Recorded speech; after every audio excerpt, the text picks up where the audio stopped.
A ver, una encuesta rápida, nos preguntaba aquí el maestro, ¿de qué carrera son? Computación, todo, muy bien, excelente. Biomédica por ahí. Muy bien. Bueno, pues vamos a dar inicio a esta conferencia magna del maestro Palomino, porque él, si hay una figura relevante en México en el área de los semiconductores, pues es él, ¿no? Él le tocó abrir mucha brecha, que era camino completamente inhóspito, nunca recorrido aquí en México, y bueno, pues a él le tocó ir haciendo ese camino, del cual pues muchos de nosotros ahora pues somos parte, aunque sea de forma tangencial, en las diferentes áreas que inciden en el desarrollo de semiconductores en México. Y bueno, pues para dar inicio de forma correcta, voy a leer la semblanza del maestro Palomino. El maestro Jesús Palomino es una figura destacada en el sector de la tecnología y las telecomunicaciones en México, reconocido por su liderazgo en el Centro de Diseño de Intel en Guadalajara. Su trayectoria profesional es un ejemplo de innovación y desarrollo tecnológico que ha contribuido a posicionar a Guadalajara como un polo tecnológico clave. La formación académica del maestro Palomino incluye una sólida base en ingeniería electrónica, licenciatura en electrónica por la Benemérita Universidad Autónoma de Puebla, maestría en el INAOE, doctorado honoris causa también otorgado por el INAOE, en reconocimiento a sus contribuciones. Respecto a su carrera profesional, pues cuenta con más de 25 años de experiencia. Ha tenido la carrera que abarca desde el emprendimiento, la dirección en Intel, la docencia. Fundó TDCO, una startup de telecomunicaciones adquirida por Intel, y actualmente es gerente general del Centro de Diseño de Intel en Guadalajara, enfocándose también en plataformas de cómputo. Ha impartido clases en el INAOE, en el ITESO, y fue reconocido como el top 100 bajo los 50 líderes emergentes por la Diversity MBA en el 2013. Sus contribuciones y liderazgo pues incluyen ser titular de patentes de circuitos integrados para telecomunicaciones, participa activamente en la CANIETI, la Academia de Ingeniería de México, la IEEE y muchas otras organizaciones. Impulsando el desarrollo tecnológico, su liderazgo en Intel ha sido clave para fortalecer el ecosistema de innovación en Guadalajara, atrayendo talento y promoviendo el desarrollo de alta tecnología. Y pues bueno, ya así en corto, pues es un gran amigo del CUSEI, de la Universidad de Guadalajara, así que aprovechen mucho esta charla, pregúntenle muchas cosas, todas sus dudas, todas sus inquietudes. Él tiene muchísima experiencia y ha realizado cosas que no se pueden ni imaginar. Muchísimas gracias. Muchas gracias. Gracias a OVG y CUSEI por esta invitación. Primero felicitarlos porque eligieron bien, están en una carrera que es valorada en el mundo. Cuando a veces doy pláticas a estudiantes de prepa que todavía no se deciden por qué estudiar, les hago unas preguntas muy simples. La primera le digo, oigan, ¿a quién les gustaría viajar por el mundo? La mayoría levanta la mano. ¿A quién le gustaría que le paguen por viajar por el mundo? La mayoría levanta la mano. ¿A quién le gustaría trabajar con gente de varios lados del mundo? La mayoría levanta la mano. ¿A quién le gustaría tener oportunidad de trabajar en casi cualquier parte del mundo? Entonces, cuando todos levantan la mano, les digo, bienvenidos a las ingenierías, ¿no? Y en particular a esta de electrónica, computación, robótica, porque esta carrera es válida en todo el mundo. No así otras ciencias sociales, por ejemplo, pero las ingenierías son válidas. Y hay tal necesidad de ingenieros en el mundo que las puertas del mundo se abren para ustedes, ¿no? El chiste es estar preparado para que ustedes sean quien tome esa oportunidad. Yo soy de un pueblo muy pequeño del sur de Puebla. Mi papá tenía un establo y sembrábamos caña, y yo lo que quería hacer era agrónomo, ¿no? O veterinario. Eso era lo que quería hacer porque es lo que conocía. Pero fui a una plática de orientación vocacional y por primera vez vi una computadora. Eso es en el 79. Me sorprendió, dije, ¿qué es esta maravilla, no? Y una computadora en el 79 hacía muy poquitas cosas, ¿no? Pero esto me sorprendió y me motivó a cambiar de carrera. Finalmente cambié de carrera, estudié en la Universidad Autónoma de Puebla, después hice la maestría en INAOE, Instituto Nacional de Astrofísica, Óptica y Electrónica, y llegué aquí a Guadalajara en un proyecto especial entre IBM y el gobierno de México, ¿no? Y a partir de ahí aprendí muchas cosas y decidí hacer una startup. Estaba en una incubadora, ¿dónde creen? De la ODG, la incubadora de Belénes. Claudia, mi esposa, estaba iniciando otra empresa, yo estaba en otra empresa y decidimos los dos iniciar una nueva empresa, ¿no? Entonces, gracias a la ODG porque nos ayudó también a prepararnos para ese momento de empezar nuestra propia empresa que se llamó Telecom. Les cuento esto porque quiero que cada uno de ustedes crea que eso es posible. Para cada uno de ustedes, tener el mejor trabajo que hay en el mundo, crear una empresa que sea atractiva para las grandes empresas líderes en tecnología, ¿no? Eso se puede y empezó también aquí en UDG. Hoy voy a platicar sobre el Centro de Diseño de Intel en Guadalajara. Yo siempre lo defino como una historia de éxito del talento mexicano, pero considerando que es el bootcamp de semiconductores, voy a hablar mucho de lo que necesitan, ¿no?, para tener éxito en esta área.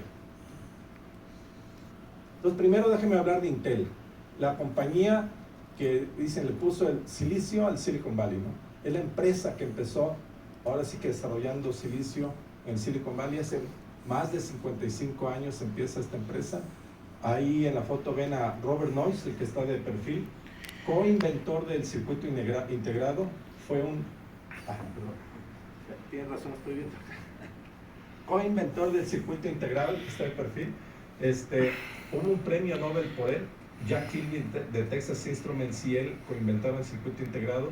Gordon Moore, un gran líder que definió la ley de Moore, espero que la hayan escuchado y voy a platicar un poquito de eso ahí.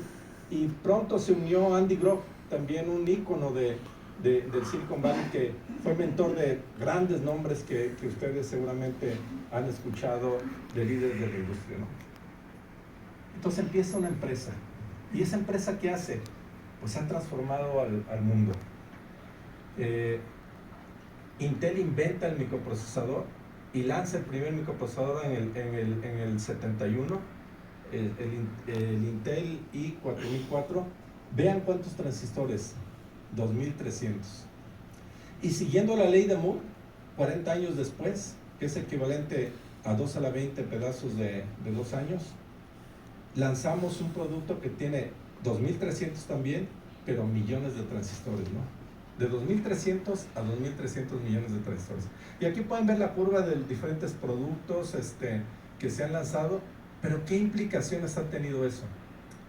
A propósito, la ley de Moore no es una ley física, es una guía que ha impulsado a esta industria, a Intel y a otras compañías, a seguir innovando con un ritmo pues casi frenético para llegar a esto, ¿no? Duplicar el número de transistores cada 2 años. Si tratamos de medir ese impacto, pues los transistores han ido disminuyendo sus dimensiones a un nivel que a veces pensamos, ¿una hormiga es pequeña? No, la hormiga es gigante, considerada como un transistor, tiene miles o decenas de miles de nanómetros. Un glóbulo rojo, pues vean las dimensiones que tiene ahí, más de 1000 nanómetros. El ADN, algo esencial en la vida de nosotros, tiene 2.5 nanómetros. Los transistores que estamos haciendo en este momento, el producto que se anunció la semana pasada, tiene 1.8 nanómetros de longitud.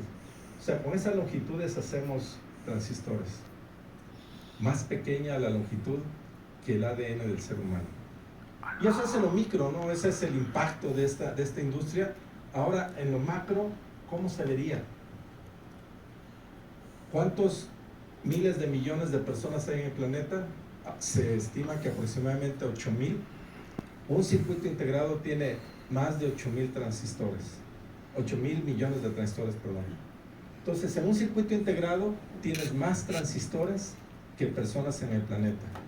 Seguramente el circuito integrado que está en su celular tiene más transistores que personas en el planeta, ¿no? Si pensaras en un circuito integrado como un edificio, el edificio que durante 30 años fue el más alto del mundo, sí, gracias, el Empire State, que seguramente lo hemos visto en películas o han estado allá, tiene solo 10 millones de ladrillos. Si consideramos que un ladrillo es como un transistor, en la uña de su dedo pulgar cabrían cientos de Empire State, ¿no? Esa es la complejidad que tenemos. Y algo también muy importante es que el poder de cómputo que tienen ustedes en su bolsillo, en su celular, es mayor que la computadora que llevó el hombre a la luna. Si ustedes quisieran, pueden hacer todos los cálculos, todas las ecuaciones que se requirieron para llevar el hombre a la luna en su celular. Ese es el avance, ese es el impacto que tiene esta industria, ¿no? Y entonces decimos, ¿y por qué cada 2 años tenemos que hacer esto de la ley de Moore? ¿Por qué no trazamos, en lugar de cada 2 años, cada 3 años? ¿Por qué ir a un ritmo tan frenético? Porque además de impacto económico hay un impacto social. Este análisis se hizo en el 2015 y se dijo, imagínense que desde que empezamos a construir circuitos integrados, en lugar de duplicar el número de transistores cada 2 años, lo hacemos cada 3. O sea, lo llevamos un poquito más tranquilo. Prácticamente en este momento estuvieran llegando los primeros celulares inteligentes. O sea, los últimos 10 años o 15 años ustedes no hubieran tenido un celular. Las computadoras serían más de 1000 veces menos poderosas que las actuales. ¿Ustedes creen que eso es adecuado? Pues no, nosotros que estamos en esta industria y ustedes que van a estar en esta industria, están tomando este bootcamp, tienen que hacerse responsables del futuro. Tenemos que seguir impulsando el avance de la tecnología tan rápido como se pueda porque tiene impacto social y económico. ¿Quién se hace ahorita la vida sin un celular?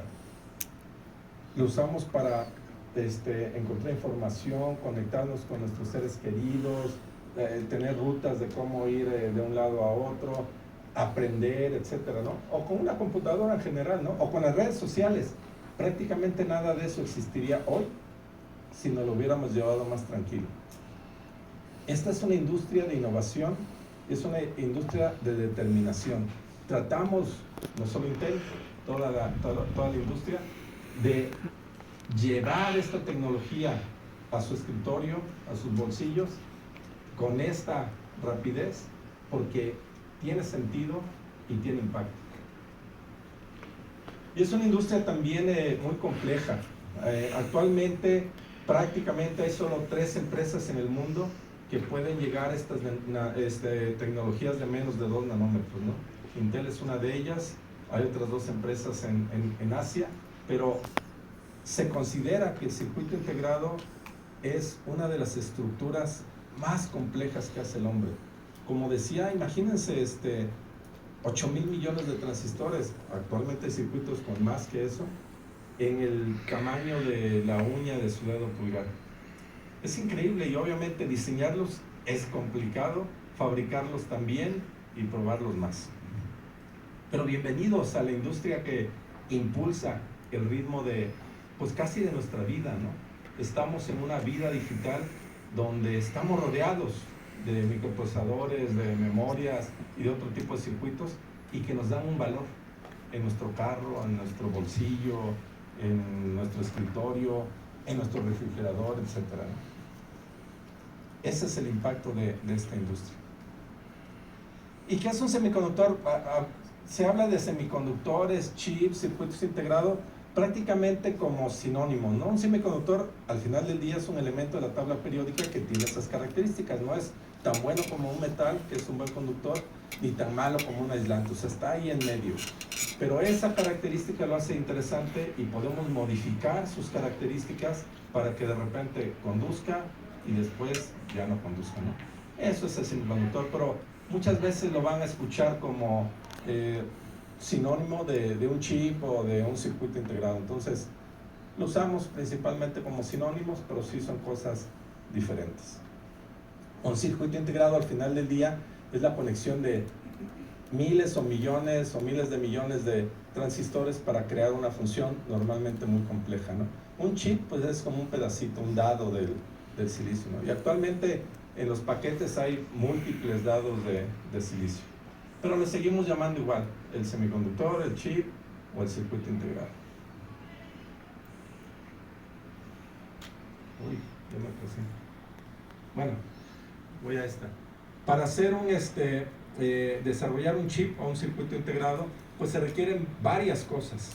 Empieza desde diseño, seguimos con lo que se define como la mascarilla o el layout, continuamos con la fabricación, después se corta esa oblea en dados, se hace el ensamble y la prueba, y finalmente se manda a los clientes, ¿no? Todos esos son los ciclos. Y yo creo que en México tenemos oportunidad de participar en varios de ellos. Obviamente todos los países quieren tener fabricación, porque como decía, hay casi solo 3 empresas en el mundo que lo saben hacer, ¿no? Pero las inversiones son de tal tamaño que es difícil atraer fabricación a los diferentes países, pero creo que podemos jugar hacia la izquierda y hacia la derecha de fabricación, ¿no? Y yo espero que el bootcamp que tienen esta semana les dé herramientas para considerar cómo ustedes pueden apoyar las diferentes áreas. Pero diseñar un circuito integrado no es simple. Hay complejidad en cada una de las partes. Imagínense que les digo, tienes 10,000 millones de transistores, ¿qué harías con eso, no? Eso se llama la complejidad conceptual. ¿Qué hago con todos esos transistores? El nuevo procesador, ¿qué haría diferente que el anterior, no? Un acelerador gráfico, ¿cómo lo harías? O cualquier otro, un acelerador de inteligencia artificial. Entonces, la primera parte que requiere que una idea la representes en el siguiente nivel, que es un nivel estructural, que es HDL o Hardware Description Language, utilizando lenguajes como Verilog, VHDL o otros, no sé, o algo de algún lenguaje pones esa idea compleja, la desarrollas en ese tipo de descripción. Después hay que pasarla a otra descripción. Es lo que llamamos la descripción física. ¿Cómo vas a hacer el sándwich de ese circuito integrado? Que es el layout. Después hay que fabricarlo y empaquetarlo. Hacer el paquete es algo también muy complejo y vamos a hablar un poquito de eso. Y después validarlo. Diseñar algo complejo es difícil. Probarlo es más difícil, ¿no? Porque tienes una combinación de estados, modos de uso, etc. Y finalmente, pues hay que darle apoyo al cliente para que integre rápido nuestra tecnología en sus servicios y sistemas. Por ejemplo, desde acá tenemos un equipo que da apoyo a Amazon, a Google, a Facebook, de cómo usar nuestra tecnología, nuestros productos para integrarlos en sus tecnologías y productos y servicios, ¿no? Entonces todo eso se requiere, no es solamente el diseño, va más allá de solamente diseñar, y cada etapa tiene una complejidad que hay que entender. Y muchas de esas cosas se hacen aquí en Guadalajara. Este es el centro de diseño de Intel en Guadalajara. Están invitados a ir a conocerlo, a lo mejor algunos de ustedes ya fueron, pero es un campus que apreciamos mucho y queremos mucho, no solamente por lo bonito que es, sino por el talento que hay ahí, ¿no? Tenemos 2 edificios de oficinas y uno de laboratorios, uno de los laboratorios más grandes para hacer función de validación, y uno de los 3 laboratorios que hay en todo el continente americano para la parte de investigación. Tenemos más de 1,000 compañeros, el 21% es mujeres, un porcentaje alto tiene posgrados, maestrías o doctorados, la mayoría con grado de ingeniería o licenciatura, y tenemos también normalmente cerca de 10% de estudiantes en estancias profesionales. Si les interesa, apliquen, ¿no? Hay forma de aplicar, a veces hay más puestos, a veces menos, pero es una experiencia muy buena. Hemos entregado más de 300 proyectos, hemos desarrollado más de 1,000 inventos, más de 250 patentes, y estamos muy orgullosos pues de lo que nuestro grupo demuestra, no solamente al entregar los proyectos, sino al generar propiedad intelectual pues innovadora. Pero también interactuamos con la academia, como UDG y otras universidades, para desarrollar talento. Por ejemplo, con Sinvestab, INAOE, hemos hecho programas de especialización. En los últimos 10 años más de 800 estudiantes se han especializado. y nos dice Sinvestab que la mayoría de ellos obtienen un buen trabajo muy rápido, ¿no? Por el tipo de especialización. Y para nosotros también el tema diversidad e inclusión es importante porque el hecho de tener no solo diversidad de género, pero diversidad de nacionalidades, y en todo el espectro de diversidad, crear un ambiente donde todo se respete y se escuche, genera más innovación. Un ambiente donde puedas expresar tus ideas, ¿no? Entonces, este es un panorama de, este es un panorama de qué es lo que hacemos ahí en Guadalajara. Más de 1000 ingenieros, varios, un porcentaje alto con grados altos, mostrando liderazgo por el proyecto, pero también por la propiedad intelectual que generamos y desarrollando talento junto con universidades de todo el país y por último fomentando un ambiente sano para que genere innovación. Voy a hacer que primero acá. Si ustedes vieran lo que hacemos, pues hacemos todo esto, ¿no? Desde diseñamos un pedacito de un chip, del futuro procesador o chipset o algo así, desarrollamos el paquete donde va ese chip o varios circuitos o varios dados. Es un reto complejo que puede durar más de 6 meses. Desarrollamos la tarjeta y todo el sistema. Decimos que en ocasiones la primera computadora en el mundo para la próxima generación de procesadores la hacemos aquí en Guadalajara, porque la vamos a usar en nuestros laboratorios para revisar que todo eso funciona bien antes de lanzarlo al mercado mundial, ¿no? Entonces aquí se diseñan esas computadoras antes que cualquier otra persona. Integramos, validamos, probamos software, desarrollamos software también y finalmente le damos apoyo a nuestros clientes, principalmente aquí en el continente americano. Y aquí hay algunas gráficas de lo que pueden ver, diferentes cosas que se hacen. Voy a explicarlas un poquito, pero varias de las cuestiones de diseño y pruebas y desarrollo de software se hacen aquí en Guadalajara con estos más de 1000 compañeros. Aquí es una vista a nuestros laboratorios.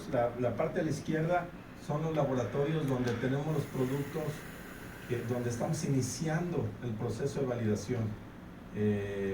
Tenemos que cambiar el número de módulos de memoria, ponerle un osciloscopio, un analizador lógico, depurar la plataforma, ¿no?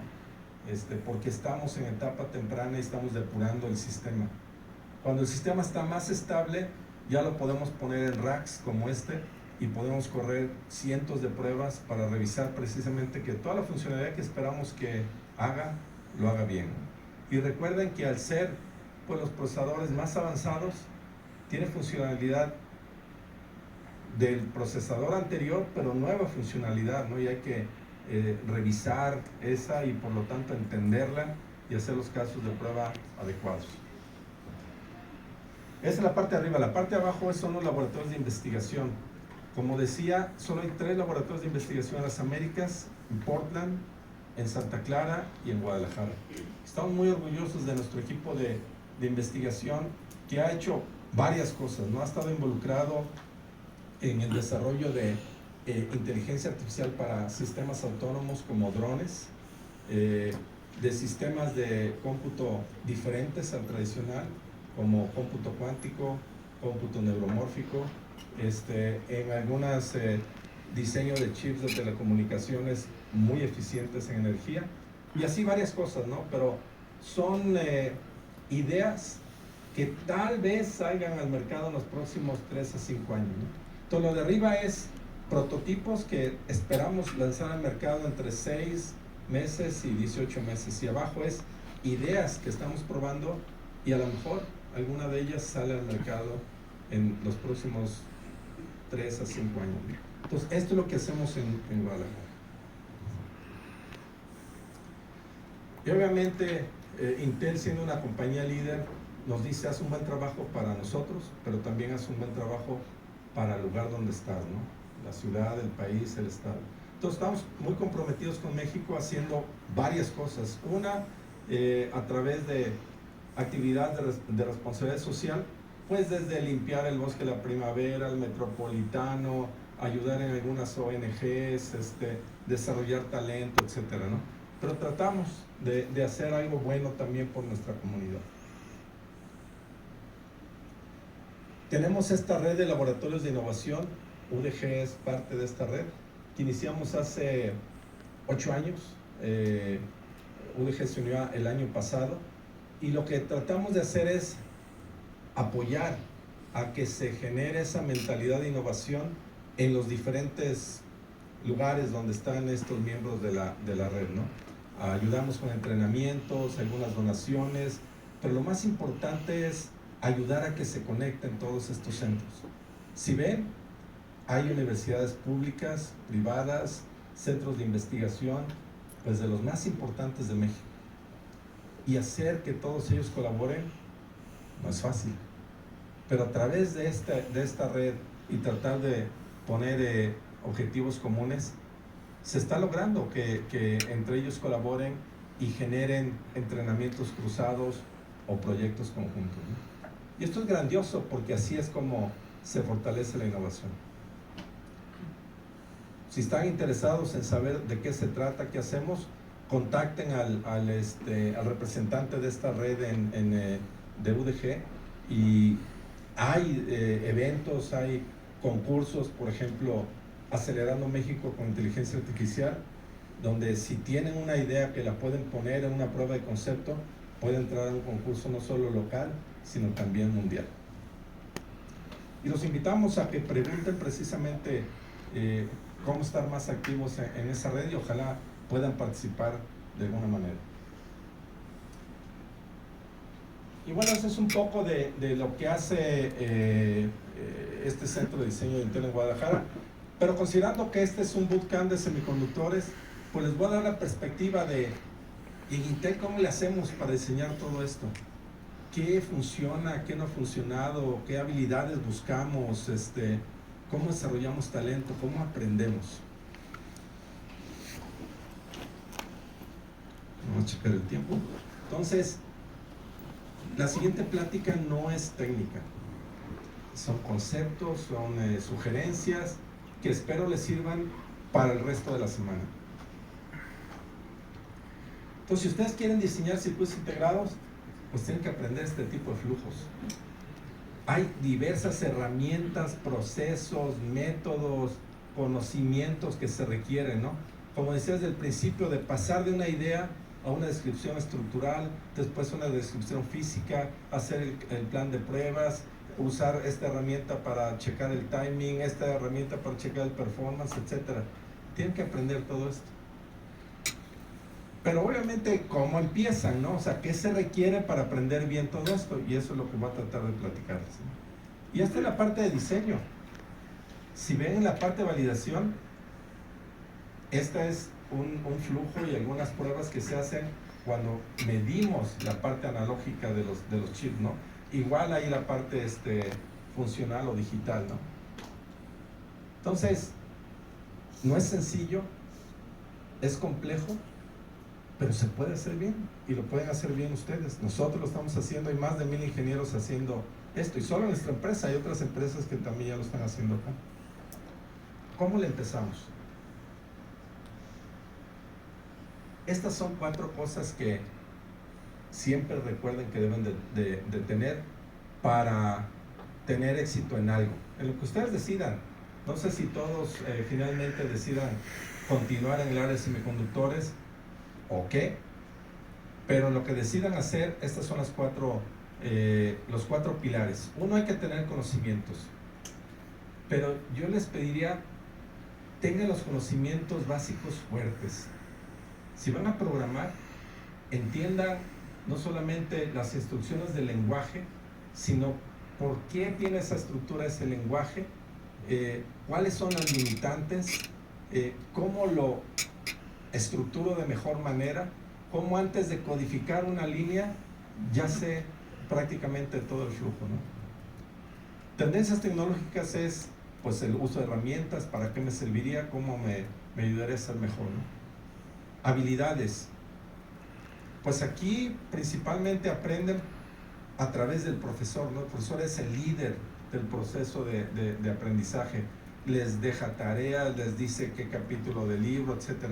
Una vez que salen, se espera que ustedes aprendan por sí mismos, ¿no? Les damos un reto y, ¿no sabes? Bueno, pues ahí hay un montón de cursos, hay un montón de gente que sabe, aprende. Tienes que aprender a aprender. Y se empieza desde ahorita. De la tarea que les deje su profesor, cómo hagan algo más. Si les deja 10 problemas, cómo hacen 11. Y el 11avo un poco diferente, búsquenlo y aprendan por qué es diferente y cómo lo van a hacer, ¿no? De solución estructurada de problemas hablo un poquito después, pero la otra parte importante es el entorno. En donde ustedes estén trabajando, van a tener que trabajar en equipo. Los problemas a veces son tan complejos, la mayoría de las veces son tan complejos que no solo tú resuelves todo un gran problema o diseñas todo un chip o haces todo el software para la siguiente aplicación de inteligencia artificial. Tienes que trabajar en equipo. ¿Pero saben trabajar en equipo? ¿Saben qué significa? Y no es juntarse 10 y repartirse el trabajo. Esa es la base. Hay muchas cosas que tienen que ver con trabajar en equipo y voy a platicar. Pero dos temas del entorno que me gustaría, siempre háganlo con valores y ética. Nunca engañen sobre el avance del proyecto, nunca simulen un resultado, porque al final del día eso va a impactar su carrera. Cuando hacen las cosas bien, es el mejor camino para triunfar. Y networking, también hablaré un poco de eso, pero es no solamente conocer a la gente, sino saber cómo ellos van a hacerte exitoso. Y la última parte, el otro pilar, es proyección. Es esa mentalidad que cada uno de ustedes debe tener para aspirar a ser el mejor del mundo y demostrarlo, ¿no? Yo no tengo ninguna duda que cada uno de ustedes pudiera ser el mejor en lo que intentaran. Con eso empieza. Pero siguen varias cosas, no hay que prepararse, hay que demostrarlo, etc. Pero si no tienen la mentalidad, lo más probable es que no lo logren. Si lo tienen, es muy probable que lo logren o lleguen muy cerca, ¿no? Entonces hay que tener la aspiración, la determinación, la comunicación, la entrega de resultados, pero todo eso lo englobo en, deben de tener la mentalidad. Y desde acá puede haber líderes, ¿no? En nuestro grupo tenemos líderes técnicos egresados del ODG, que ahorita son reconocidos a nivel mundial como líderes técnicos en nuestro centro de diseño. Si ellos pudieron, ustedes pueden también.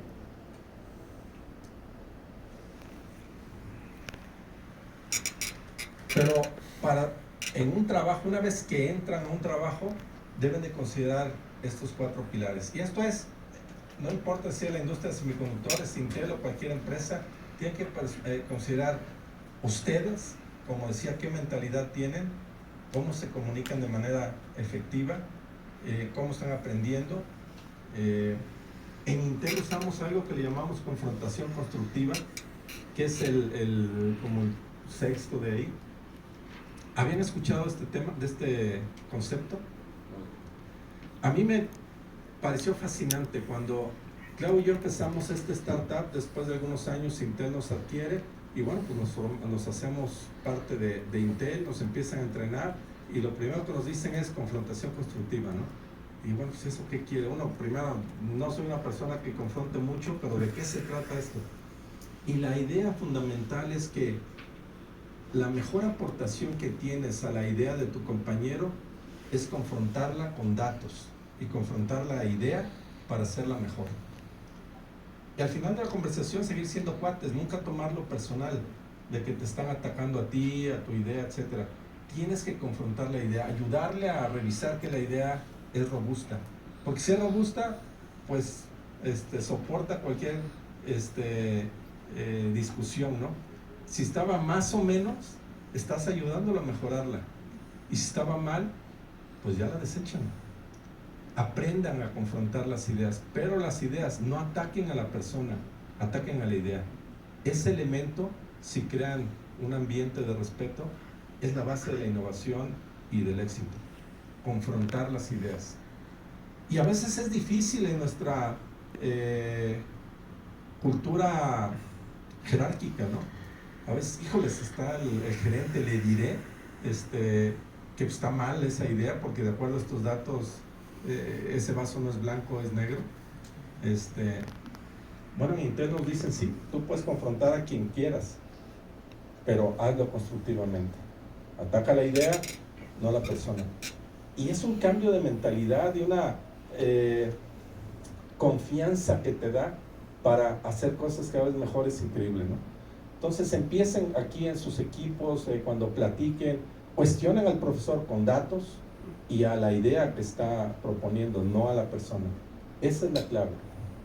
Y al final hay que darse la mano como buenos amigos, ¿no? No dejar rencores ni nada. Y es difícil a veces aceptarlo, ¿no?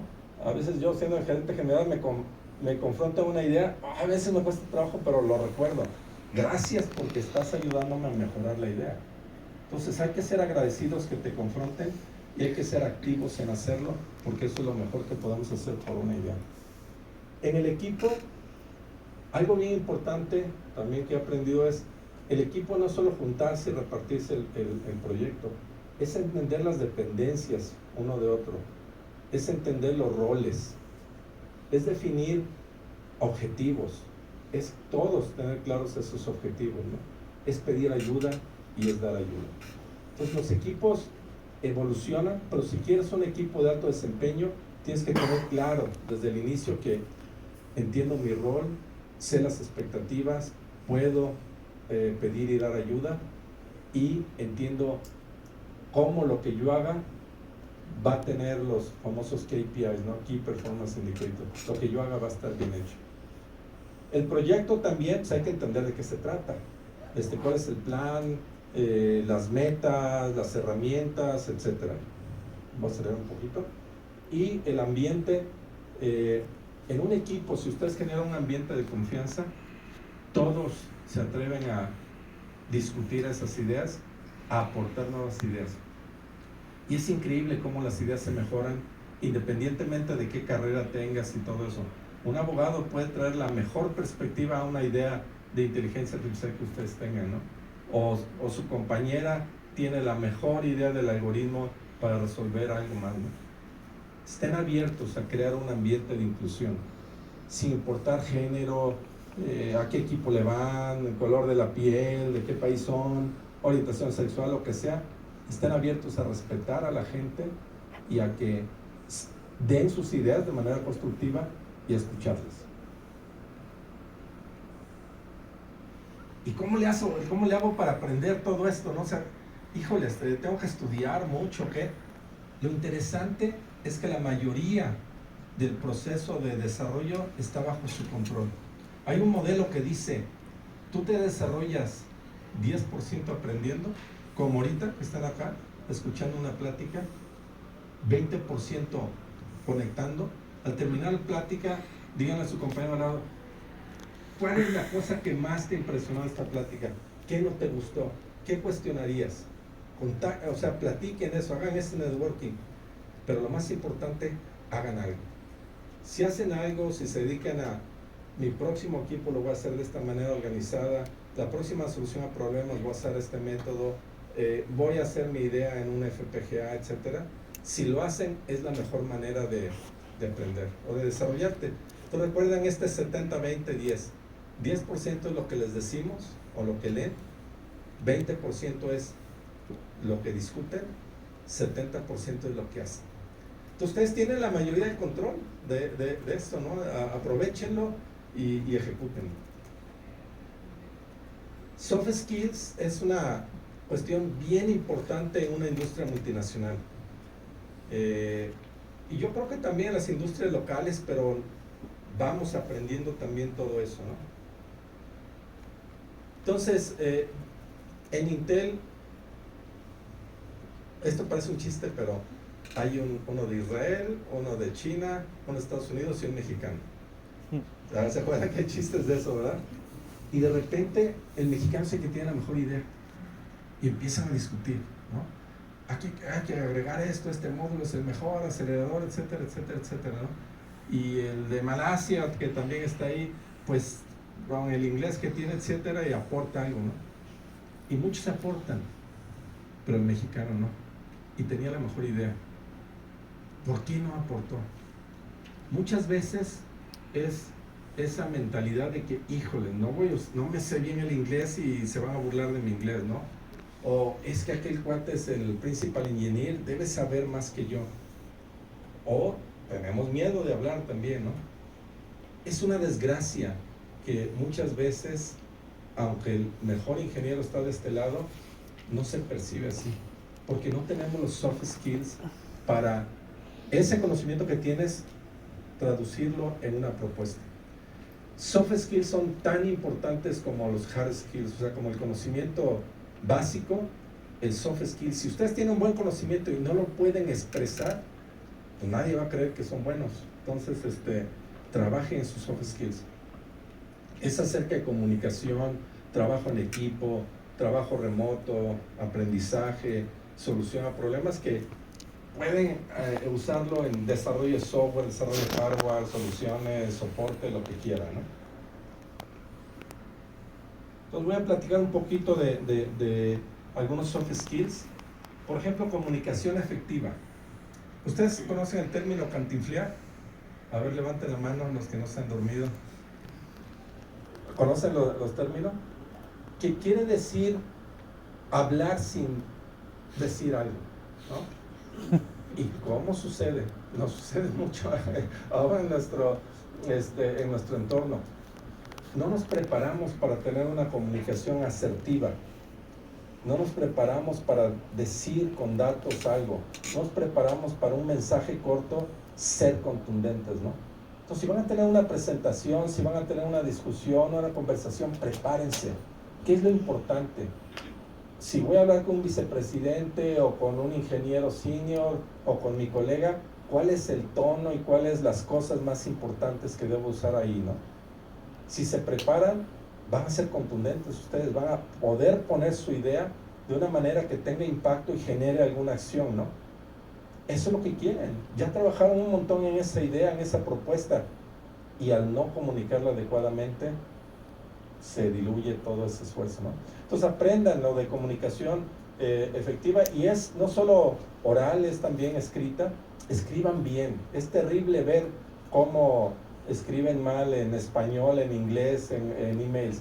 No usen el que con la Q nada más. Escriban completamente.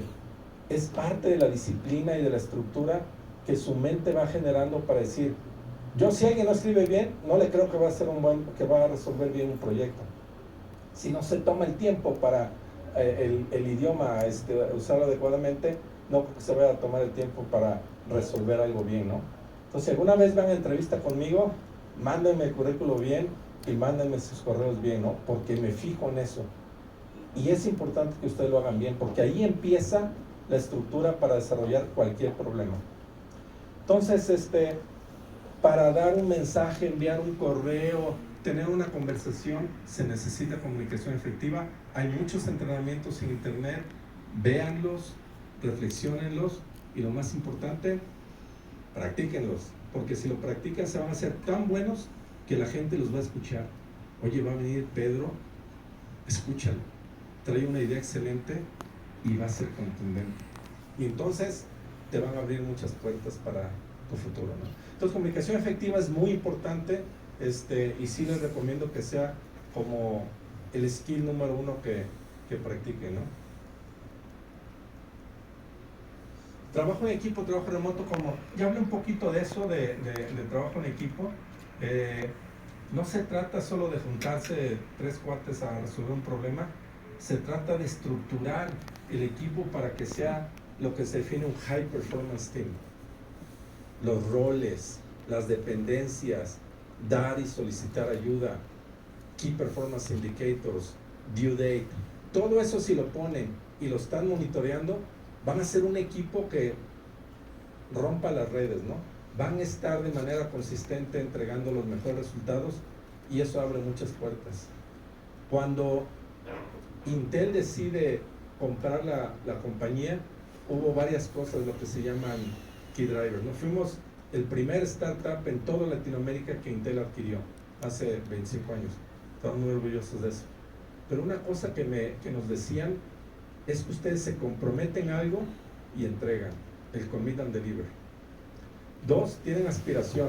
Cada proyecto pedíamos más y más y más y lo entregábamos, ¿no? Y tres, había otras cosas, ¿no? Que podíamos crecer aquí en la ciudad, teníamos nuestra propiedad intelectual, habíamos inventado un nuevo circuito que Intel lanzó al mercado, etcétera, etcétera, ¿no?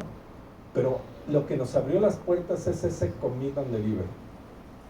Si ustedes se comprometen a una tarea tal día, háganlo, porque esa es como ustedes se van haciendo una reputación de que lo que dicen lo entregan.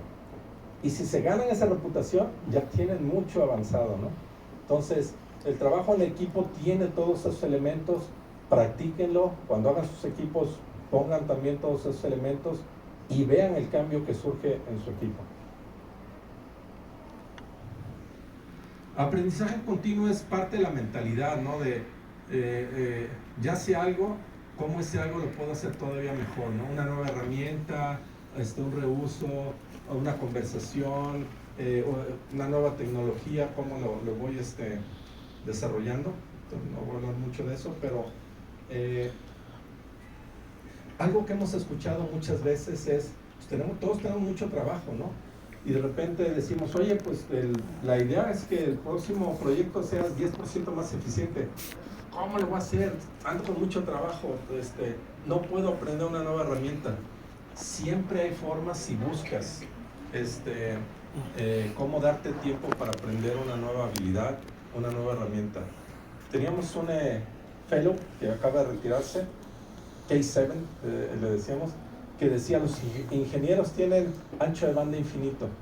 Y lo decían no porque pedía que trabajáramos 12 horas o 14 horas, sino porque encontramos la forma de resolver ese problema de cómo me doy ancho de banda, cómo me doy 1 hora a la semana para aprender un nuevo skill, una nueva habilidad.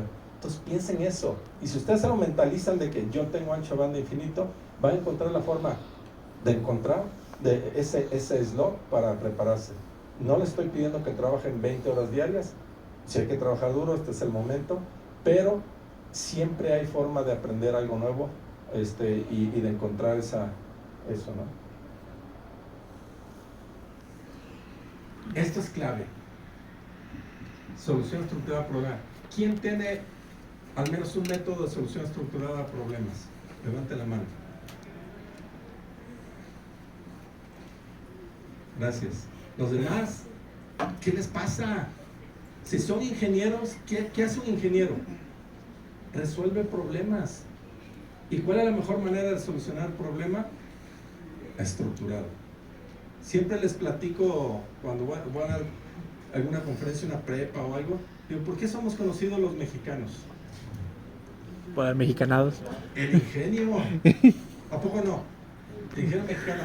En los chistes, en la broma, somos reconocidos por el ingenio mexicano. Pero ¿por qué no somos reconocidos por la innovación?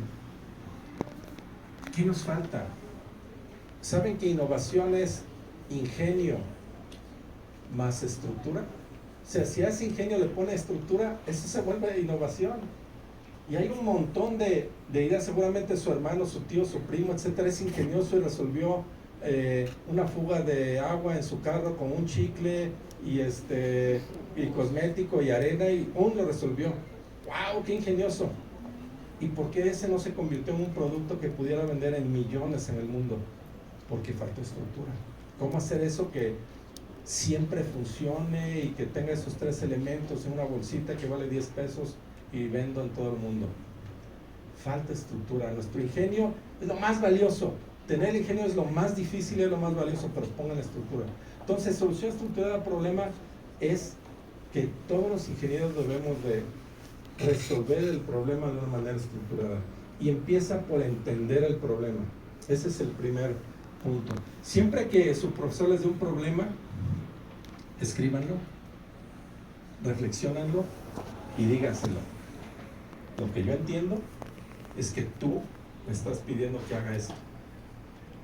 Yo también no lo sabía, no crean que desde ingeniero sabía esto de solución estructurada al problema.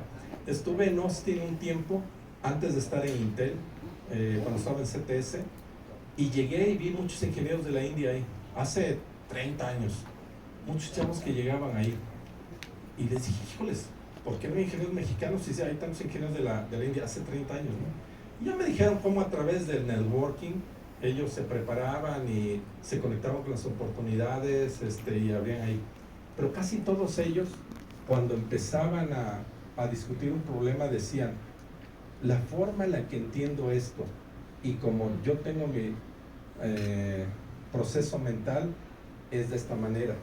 ¿Sí estamos de acuerdo? A mí eso me sorprendió. Dije, nadie me había dicho que así está pensando el problema y que así lo está tratando de resolver.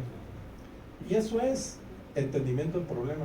Entonces, hasta una tarea, escríbanlo y digan, así entiendo el problema, porque después se van a enfrentar con problemas más grandes. Y si empiezan a codificar sin entenderlo, van a hacer un espagueti que no va a funcionar, ¿no? O empiezan a diseñar un chip sin entenderlo, va a tener muchos errores. Entonces, lo primero es entiendan el problema. Y aquí hay un montón de cosas, ¿no? Hay métodos, hay herramientas, hay que documentar, hay que planear que se reduce la solución, hay muchas cosas, pero empiecen con uno, entender el problema. Y si lo practican, después va a ser algo muy fácil para ustedes resolver cualquier problema se puede resolver. Entonces la parte 4, habilidades técnicas, y ahora sí me voy a acelerar. Hay muchas habilidades técnicas que podemos, que necesitamos para hacer. Eso se adquiere en esta institución, con sus profesores, en los cursos, arquitectura, programación, sistemas operativos, todo eso hay que aprenderlo, ¿no? Y todo eso se usa en un montón de cosas dentro del desarrollo de un semiconductor. Y voy a platicar un poquito de cómo se usa en presilicio, posilicio, etc. Presilicio, pues obviamente hay que entender arquitectura, hay que entender herramientas para descripción lógica, hay que saber cómo diseñar un circuito integrado empezando con una descripción de muy alto nivel. Algo que la mayoría de nosotros hacemos. ¿Todos ustedes en qué programan? ¿En Python, en C o en qué? ¿C? Ok. Verilog. Verilog también. Después de que hacen su programa, un programa de 1000 líneas, ¿cuántas líneas tiene normalmente su programa de verificación? ¿O hacen programa de verificación? La mayoría no lo hacemos. Es bien importante que en diseño, si hay un mensaje clave en esta slide, es que si diseñas hay que verificar. Y la verificación puede ser tan compleja o más como el diseño. Entonces hay que aprender desde el inicio, entendiendo el problema, cómo también voy a verificarlo. Entonces, habilidades técnicas implica precisamente los lenguajes, el sistema operativo, la estructura, etcétera, pero implica algo muy importante, no solo diseñar, sino verificar. Pero para diseñar un circuito integrado, pues también hay que hacerle el paquete y la plataforma, y en Guadalajara tenemos uno de los mejores grupos en el mundo para hacer paquetes y plataformas. Les decía, a veces la primera computadora en el mundo de la próxima generación de procesadores la hacemos nosotros, ¿no?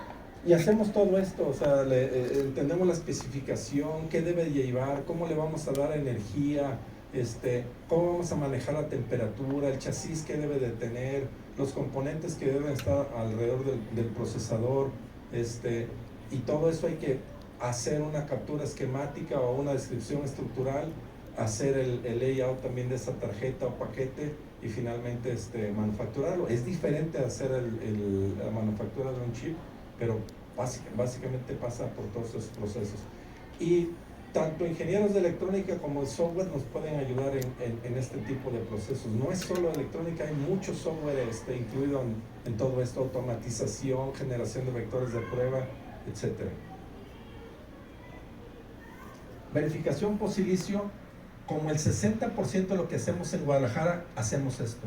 Y ella es parte de lo que nos ha abierto las oportunidades para crecer. Diseñar un circuito es complejo, probarlo es más complejo, porque tienes que considerar tantas cosas, ¿no? Desde con qué sistema operativo, qué modo de uso, hay muchas cosas ahí, pero bueno, el asunto es, la cuestión importante es entender precisamente el problema, entender las especificaciones, hacer un plan de pruebas automatizarlo, porque hay veces que la primera no funciona y no tienes que teclear otra vez. Automatización es clave y ahí usamos un montón de herramientas hasta finalmente, si hay algún problema grave en el procesador o en el sistema operativo, pues es la depuración y entender cómo meterte a las entrañas de todos esos elementos.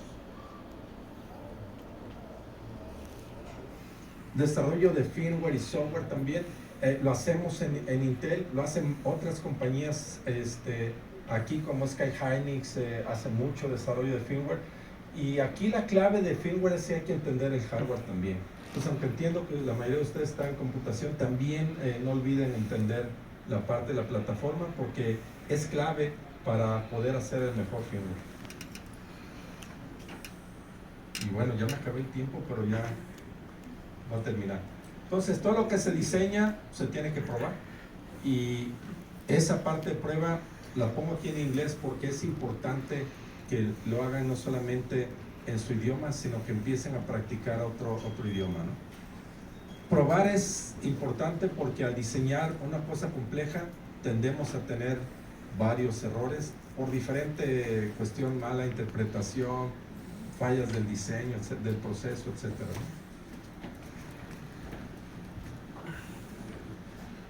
Y lo voy a empezar acá. Y aquí es importante también esto: si están diseñando un módulo complejo, traten de probar desde el módulo más pequeño. Cuesta 1x probar un módulo chiquito, que si ya está integrado en otro módulo más grande les cuesta 10x, si está integrado en un módulo más grande les cuesta 100x, etc. Entonces, la disciplina que hay que tener es que hay que probar desde la parte más pequeña, y en este caso el costo va a ser muy pequeño. Y bueno, para esto es casi lo mismo. Aquí está la clave de cómo probar. Hay dos conceptos que también quiero que los manejen, porque es para software y para hardware. Se llama controlabilidad y observabilidad. Si ustedes van a probar algo, asegúrense que tienen la forma de poner en ese estado ese registro, esa variable, y después observarla. Eso se trata, controlabilidad y observabilidad, y son conceptos claves. Les pido que estudien un poquito más de eso para que todo lo que hagan pueda ser probado. Si controlas el estado y lo observas, puede ser probado, ¿no? Y hay experiencias, especificaciones, herramientas para lograrlo, pero ya sea hardware, software, cualquier cosa compleja, asegúrense de entender cómo lo voy a controlar y cómo lo voy a observar. De resolución de problemas ya lo dije, casi todo. Y al final estas son los skills que necesitan poder analizar, sintetizar, resolver problemas, tener la orientación a detalles. Cada cosa debe estar bien documentada, especificada, escrita, y finalmente comunicar el gran trabajo que ustedes hacen de manera asertiva. El impacto de la AI. Nosotros usamos AI para muchas cosas, ¿no? Desde analizar un montón de datos de la respuesta análoga de una interfase de alta velocidad de próxima generación, pues tenemos que hacer deep learning o machine learning o todo eso, ¿no? Entonces, AI es una herramienta muy útil, no solo Gen AI, hay todo un espectro de AI. Ustedes tienen que analizar, depende de lo que estaban haciendo, lo que están haciendo, qué es lo más valioso utilizar, pero úsenlo, ¿no? Y obviamente ahorita pues lo que más se está usando es Gen AI, pero otra vez no es lo único. Terminando, son dos frases que me gusta decirles a todos los estudiantes. La primera es de nuestro fundador, que dice básicamente que todo lo que se hizo no te apantalle, tú puedes hacer algo maravilloso, ¿no? Y la segunda es de un gran inventor, Edison. Según tuvo más de 1000 inventos o patentes, pero vean el mensaje que les deja. Dice: genius is 1% inspiration, 99% perspiration.